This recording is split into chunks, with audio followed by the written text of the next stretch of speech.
Very good very good. మీ అందరి ఓపికకు మెచ్చుకోవాలి. ఈ ఓపిక మీ బాధకు నిదర్శనం. ఈ ఓపిక మీ ఆవేదనకు నిదర్శనము. పొద్దున్న నుంచి మీరు కూర్చున్నారు. మిత్రులు రేవంత్ రెడ్డి గారు మాట్లాడిపోయారు 2 గంటలు 3 గంటలు. ఆ తర్వాత మేము వచ్చాము, మా మాట వినడానికి కూర్చున్నారు. అంటే మనిషి ఆశాజీవి.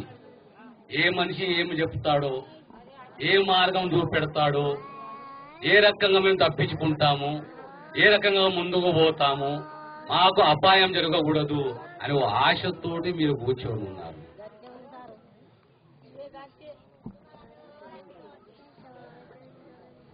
కొన్ని విషయాలు నేను చెప్పదలుచుకున్నాను.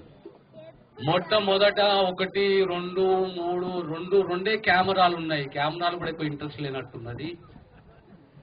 ఎందుకంటే ఈ కెమెరాలే కానీ పేపర్లే కానీ అన్ని కూడా ఇవి కూడా మన బాధ, మన కష్టము, మన ఆవేదన, మన కడుపు మంట ఏ పేపర్ వాడు రాయాడు, ఏ టీవీ వాడు చూపెట్టాడు. ఎందుకంటే ఈ అందరూ కూడా ఈ పేపర్ నా కొడుకులు, టీవీ నా కొడుకులు అందరూ వారికి అమ్ముడు పోయారు. ఈ నా కొడుకులు, టీవీ నా కొడుకులు అంతా కూడా నా మాట రికార్డు చేసుకోవచ్చు, నేను చూపెట్టుకోవచ్చు.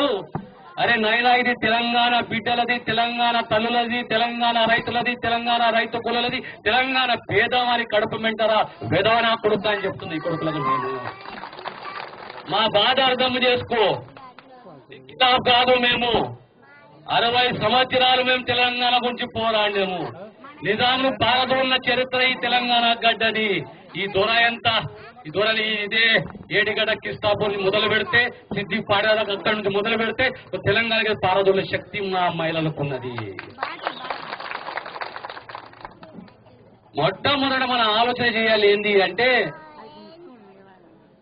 తిరిగి తెలంగాణ ప్రభుత్వం వచ్చిన తర్వాత మన 14 ఊర్ల మీద పడ్డాడేంది ఈ పక్క చిక్కునోడు అని చెప్పి ఒకసారి మనం ఆలోచన చేయాలి.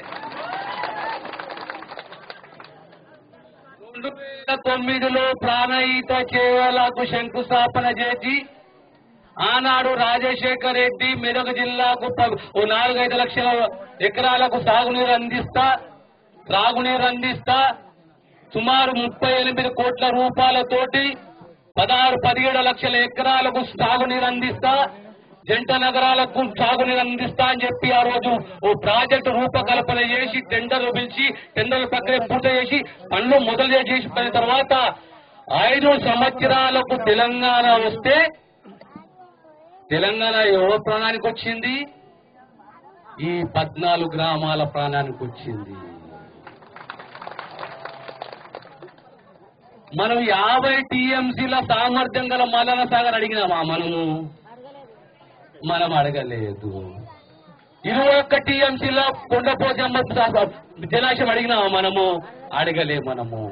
ఆనాడు కాంగ్రెస్ పార్టీ ప్రాణహిత చేవెళ్ల ప్రాజెక్టు ఏ రకంగా డిజైన్ చేసింది?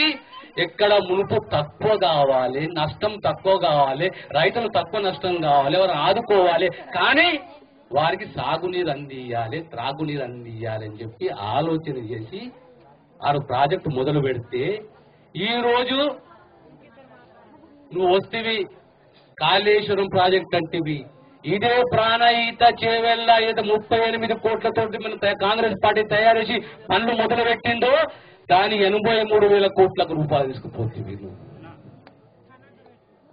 ఇవన్నీ మనం ఒక్కసారి ఆలోచన చేయాలి. ఎందుకు ఈ దరిద్రం ఈ బుద్ధి పుట్టింది అని చెప్పేసి. ఇకపోతే తెలుగుదేశం సర్కారు ఉండే, కాంగ్రెస్ సర్కారు ఉండే, ముఖ్యమంత్రి చంద్రబాబు నాయుడు ఉండే, ముఖ్యమంత్రి రాజశేఖర్ రెడ్డి ఉండే, ముఖ్యమంత్రి రోషే ఉండే, ముఖ్యమంత్రి కిరణ్ కుమార్ రెడ్డి ఉండే. ఎప్పుడు ఏ ముఖ్యమంత్రి కూడా యంత్రాంగాన్ని దొంగసాటున వాడలేదే. మీ దగ్గరికి అధికారాలు దొంగసాటున ఎందుకు వస్తున్నారు? మీ ప్రాంతానికి భూసేకరణ చెయ్యాలి. మీకు 2-3 విషయాలు చెప్తాను, మీకు సంబంధించిన జాగ్రత్తగా వినండి. మీరు 2013 సెప్టెంబర్లో కేంద్ర ప్రభుత్వంలో సోనియా గాంధీ గారి హయాంలో 2013-30 యాక్ట్ అని చెప్పి భూసేకరణ చట్టాన్ని తీసుకొచ్చింది కాంగ్రెస్ సర్కార్.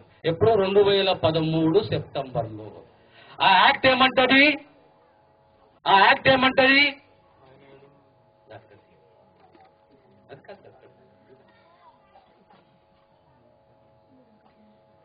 ఇది పుస్తకం, టీవీలో కూడా చూడాలి, ఇది చూపెట్టాలి అందరి పబ్లిక్, మా తెలంగాణ పబ్లిక్. లేదా నా కొడుకులారా మీ పని కూడా చేస్తున్న సమయం వచ్చినప్పుడు మేము చెప్తలేము, టీవీ ఓనర్ చెప్తున్నాం మేము.